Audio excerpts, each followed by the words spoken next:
Going back in time, A Tale of Two Brothers is back. This is our pick five.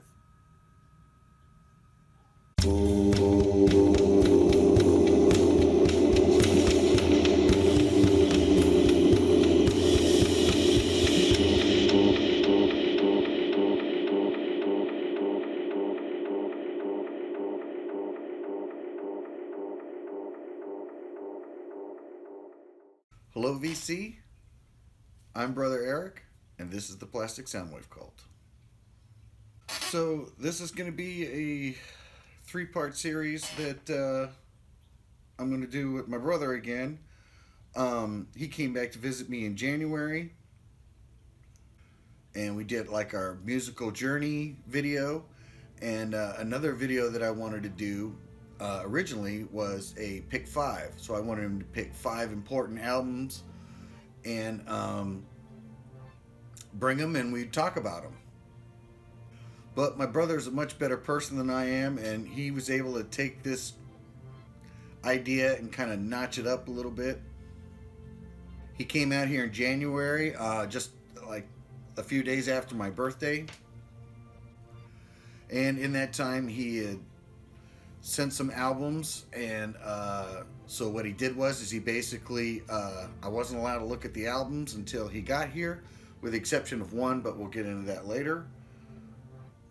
But I thought that this would be a good time to finally bring up that video. There's been some distance now between then and my birthday.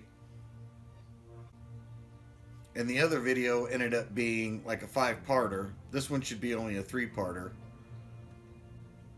And it'll consist of 2 parts of us going over the 5 picks. And then the last one will be me going over the 5 picks that my brother brought. But the reason why I didn't show this video right away was mainly because my brother lives on the East Coast. I live on the West Coast. And we don't get together necessarily all that often. We've had some family things to take care of. So he's been out the last couple of years quite a bit. But this last time he came out was the first time we decided to sit down and videotape something. And quite frankly, it's rare enough to where I didn't want to confuse people at this stage, early stage in my channel, that this would be like a regular format. It's not. Again, because we don't get to see each other that often. However, we do talk on the phone all the time. So, without further ado, let's get into this bad boy. Alright, so, still doing videos with my brother. Before he came out to visit, I'd asked him bring 5 important records, or not records, but 5 important albums that you were that have some, special significance or anything like that. Mm-hmm. And you pretty much said, okay, yeah, you go right along with it. And then, but you started sending albums here. Mm-hmm. So I figured since it's VC, you'd go VC. Yeah, we would go vinyl. I might still have to go CD on some of these. But yeah. So you came up with 5 things like in a particular category. Yeah. So and see what my counterpart is in that category. Yeah, so I had a lot of fun playing around because one of the funnest things, like if you ever watched High Fidelity with the top 5 lists, is to come up with a category. Like your 5 most favorite albums feels like you've blown your load metaphorically right off the bat. And so there's so much depth in a collection that you want to be able to highlight different things for different reasons. And so when I was trying to come up with 5 albums, I tried to think of something that I would have to say about albums, and some kind of thematic through line. You'll end up seeing it's a little wonky, but kind of what I decided on was albums by bands that I have basically their entire discography, certainly all their mainline studio albums, and which ones I thought my brother should have for his 50th birthday. So with that, you want to do another one? I know the audience will find it incredibly surprising, just remarkable that I'm actually 50 years old. Yes, he turned 50 very recently. I know they're going, no way you're over 25. That's what they better be saying. Okay, so are we ready? Yeah, wait a second. Now that I'm 50, get off of my lawn. Okay, now there we go. Okay, so my number one, or my first pick, Are these in any particular order? they're not in any particular order, and this is because the one that I wanted to start with has not actually arrived yet. We're hoping that it will arrive in time for us to append it on to the end.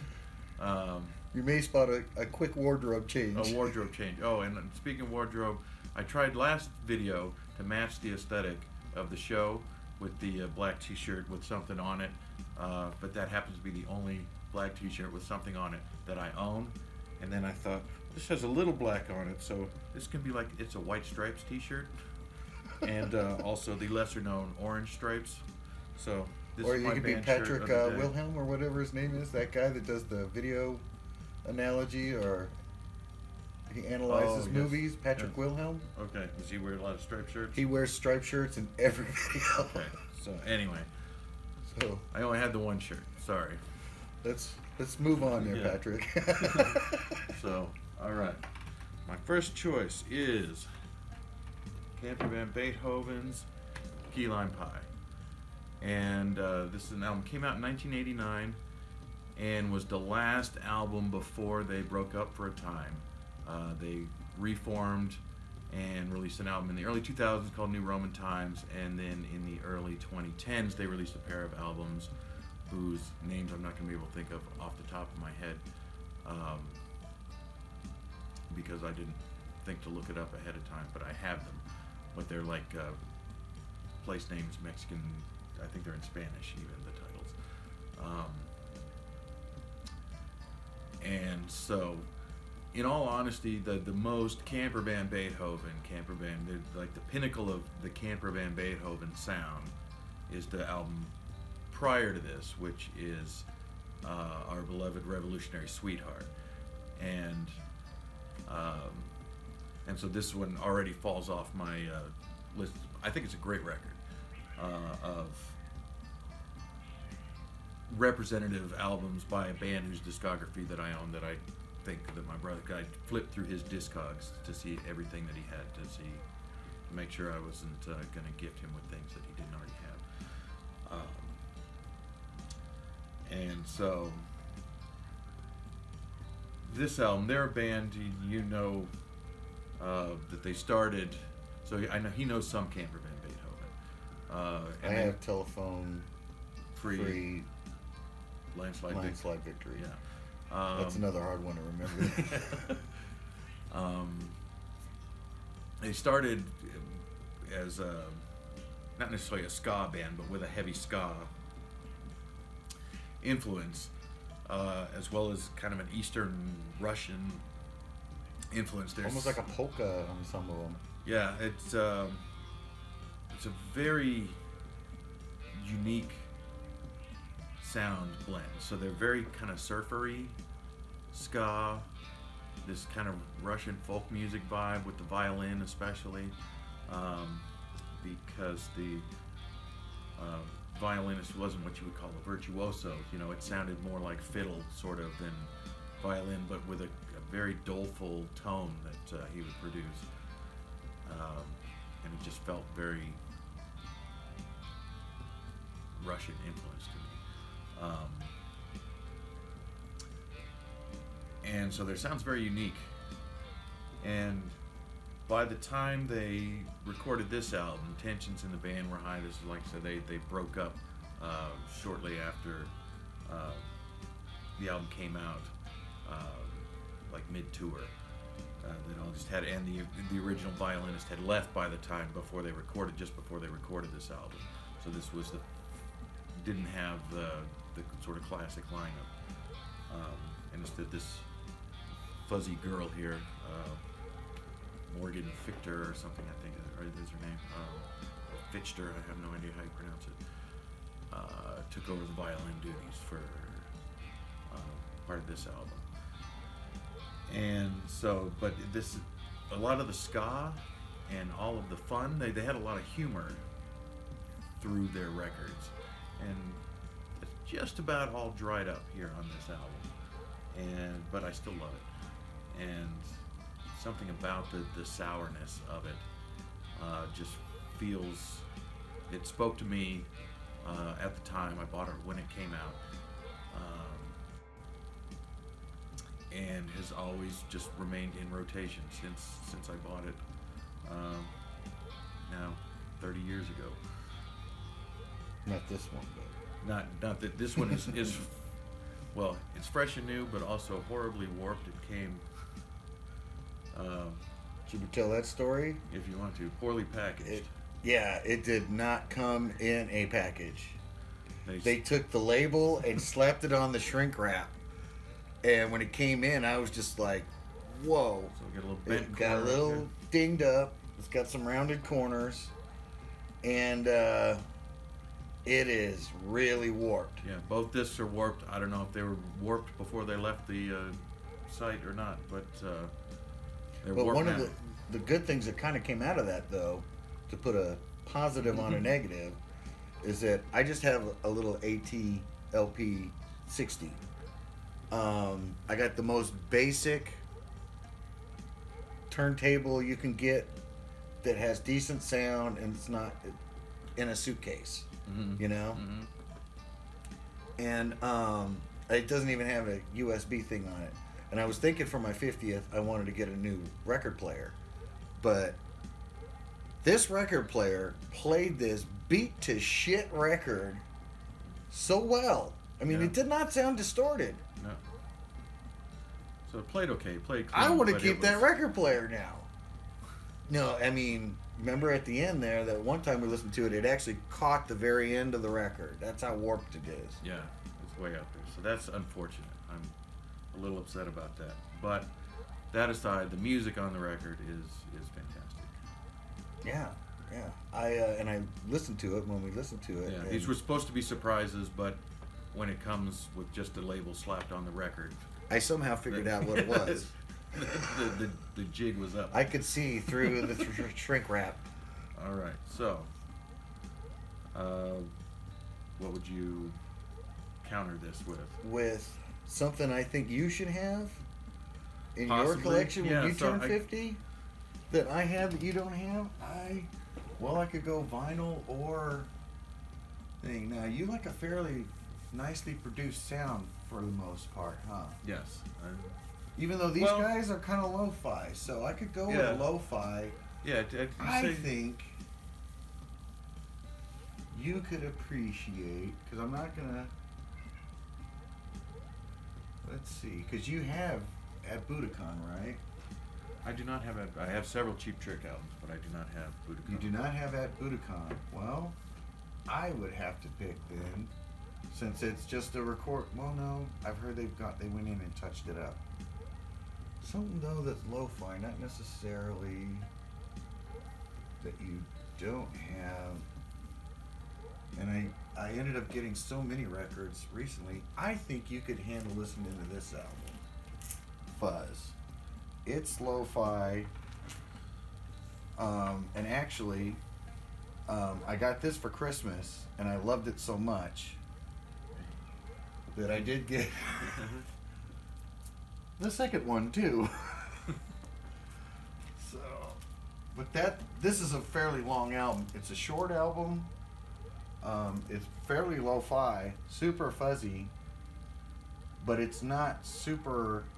I would say, like you listen to Iron Maiden, it's not as heavy as Iron Maiden or as aggressive as Iron Maiden. It's much more psychedelic, fun, have a good time music with it. You know, and then they just add little sounds here and there. There's a lot of stereo phasing going on.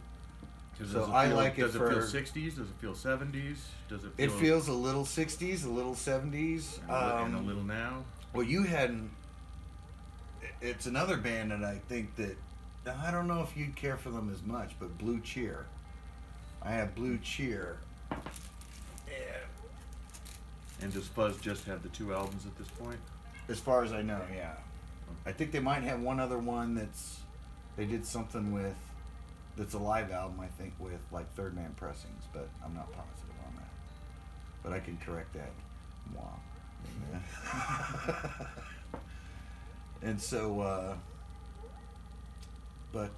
maybe later on today when you come back, we'll throw this on and just let you hear it. I mean, it's not super. It almost feels a little bit grungy, a little bit psychedelic, 69 to 73 or whatever. You know, so it has like a vintage sound, but it does sound new I'm picturing still. like T-Rex. Is it not T-Rexy at all? Not like I said. Do you know much Hendrix? It Oh, sounds I a know bit like Hendrix's if you could sound. think of like Hendrix. Hendrix did his stuff, and to me, Blue Cheer is kind of doing like a lo-fi version of Jimi Hendrix. Not necessarily the virtuoso of the guitar, but just the background, dun, dun, dun, you know, the timbre, I guess, of the way it sounds, or I don't know if that's the right term or not. It probably isn't, but it breaks down to these guys did like Jimi Hendrix experience. So Blue Cheer kind of seemed like Jimi Hendrix experience, some of the songs, but much more lo-fi and without the guitar virtuoso. So it's more like the other 2 guys in the experience, what they were doing, you know? And then their lead guitarist, not bad, but it's not doing Jimi Hendrix. Yeah. And then these guys sound like they're upgrading a little bit from the Blue Cheer, still staying lo-fi, still staying fuzzy, but they don't. It's still got a good production on it. It's got good stereo. Like I've got that Blue Cheer and the stereo in a couple parts of it. I know people say get the mono, but the stereo on the Blue Cheer does kind of, instead of phasing back and forth, will be over here and then blip, it's over here and then blip, it's back again. So it's, but yeah, like they pushed a button to change the stereo, not turned a knob, you know. And so, but this here it's got good production on it. It's a good, fun album. Alright. You know, it's kind of, the cover's a little bit ambiguous on, you know, is it heavy metal? But it's not heavy metal. It's hard rock, but it's hard psychedelic rock with the 60s flavor to it. That's the way I would describe it. Okay, that's fair enough. Jumping back to the Camper Van Beethoven, I forgot to mention the obvious thing since this is unscripted. David Lowery, one of the vocalist, the singer of Camper, subsequently formed Cracker, and they found some chart success through the 90s. And since Camper has reformed, they are to this day, they just played a show in my hometown. He tours or does shows. I don't know if they're tours exactly, but he does shows. They do an annual show in our area where it's Camper and Cracker, so they are active. I've seen Cracker. I saw Cracker live for free at San Diego Street Scene with our cousin Darcy. There you go. So, And I have a bunch of. What's that? I was saying Camperman Beethoven Fuzz. I was wrapping it up. Oh yeah. So we could move on because we're trying to keep this. We're trying to under. stop the audio lag. All right. Choice number 2 is Temples, Sun Structures. This is the first album from Temples. They've had 3 albums thus far. Their most recent one came out just within the last 6 months. This was their debut. It got the most traction. It was something I heard on our local independent radio station where I live, and it got a little buzz insofar as a band like this can get buzz today. They're a band out of England, and what's interesting a little bit to me about Temples, so they're slavishly on this album especially recreating kind of the psych sounds of the 60s. You feel like they were probably really big Donovan fans, but it's very pillowy, echoey production. The vocals are kind of down in the mix. But as much as I like this song, and this album cover kind of makes me think of Who's Next, which I don't think it's an homage to Who's Next, but it just, with the thing in the middle and the guy standing around at the bottom of it, makes me think of that. Is that in this day and age, I don't really know a thing about them. I usually know, I get to know about, or I historically have gotten to know about the bands that I enjoy listening to. But something about the watching the video on MTV, so you knew what their faces were, and I used to subscribe to the Rolling Stone back then, and so you get stories about them. Honestly, I don't know anything about these guys other than they're from England. I got 3 albums and I like their music. All 3 albums have been in the 2010s, so they're a new band, and I like all 3 records. I think I like the second record the best, but I think the Temples fan base maybe in general feels like that's the weakest album, because it is less slavishly 60s, or maybe not because of that, but the sound incorporates a little more modern day. I heard it described as arena ready, the second album, but I like the tunes. But these are great tunes too. And so yeah, that's my number 2 pick. Your number 2 pick. Well, the only thing I've heard a little bit of Temples, this album on YouTube, and I think it's because somebody showed it in the VC. Mm-hmm. I know that there's a special edition of this record too, where it's all redone. Yeah, redone. Yeah. So it's not even a special edition of this record. They did, so they had 3 what I would call mainline albums. This was, and it was sort of like remixed, but not exactly. It's like a reimagined version of the same album, and it's like Restructured Sun or something. I'm sure this is what it's actually called. But that's the one I do not have. That I was aware of that being out there, but I don't actually have it. And so, a band that I don't know that much about.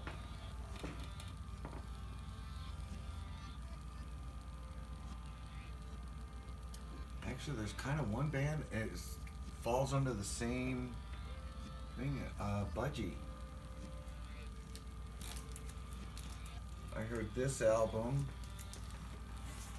Again, when I was first getting into records, I was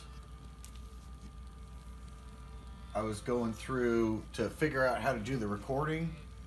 I borrowed some records from my father-in-law, and he one of the things I saw was Budgie. I saw this cover and I was just like, what a brilliant fucking cover. It looks so cool. Is this called If I Were And then he was Britannia?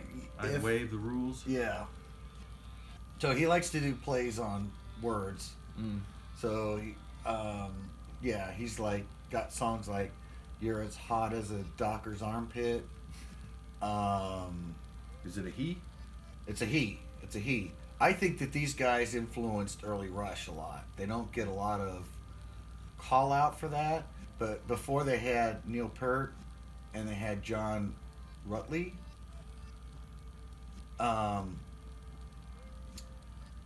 I think that they were heavily the beats, the tempos of the songs, and the way some of the notes are, and the way Geddy Lee sings makes me think a lot of Budgie.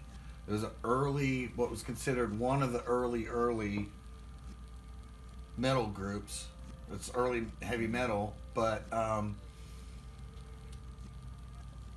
I I would say it falls in between Black Sabbath and Led Zeppelin, with a hint of Beatles.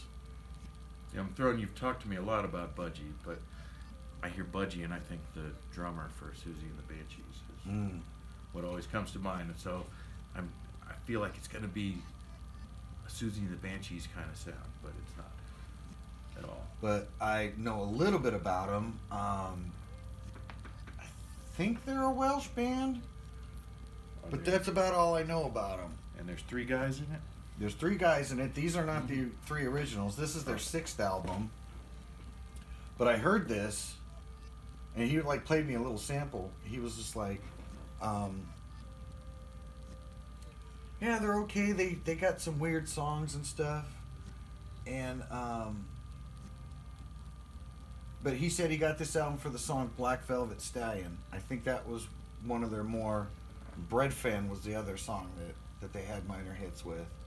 But I had never heard of these guys. He played a little sample. I'm like, no, I'm going to borrow this and record it. It's good. So this is a reissue on Noteworthy, but his is an original copy, and it's on A&M Records. So these here are some of the more expensive records that I've bought. And I don't know that much about the band. And so their first album, which is going to be my homage in my vinyl tag, because that looks a lot like Purple. Their first album is pretty good. The songs on here that are great: Guts, The Author, Nude Disintegrating Parachutist Woman. And that's what I'm saying. They've got some really weird songs. Rape of the Locks, and it's talking about getting a haircut. But this is the original lineup. So this guy's always been in the band, but these guys will change. And this guy is the drummer, I think, and he's the no. See, I don't know that much about him. Yeah, there you go. There you go. So the drummer and guitarist, and he's the bassist and singer, which almost seems very Rush-like in it, in that there, yeah. And so, actually, this is the most expensive record that I've bought so far. The one you just showed? No. This is a good one, too. This is probably my favorite of the 3, or the 4 that I have of them. Budgie Squawk, Roger Dean cover. Okay. So, and then he also did the cover for this one. And, dude, I paid $40 for this bad boy. But it's Roger Dean cover. This is a good one, too. Yeah, just to see the whole picture.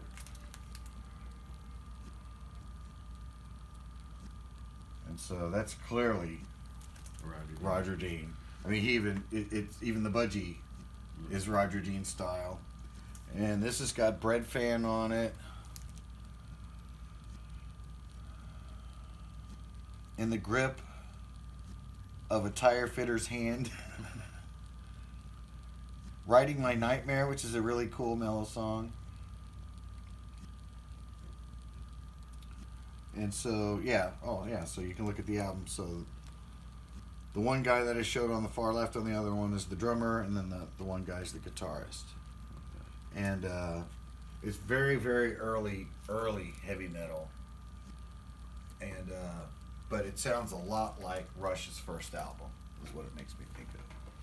And another nice thing about the Temples record is that they have come of age in the vinyl revival age, so their album fits nicely on an album, which you will find with many of my choices, including the key lime pie that we already did. Sticking these bad boys on to vinyl has proven an undertaking.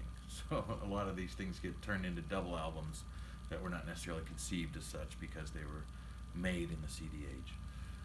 Yeah, and that. Well, so vinyl is a nice. The Temples is a nice tight album. Single album.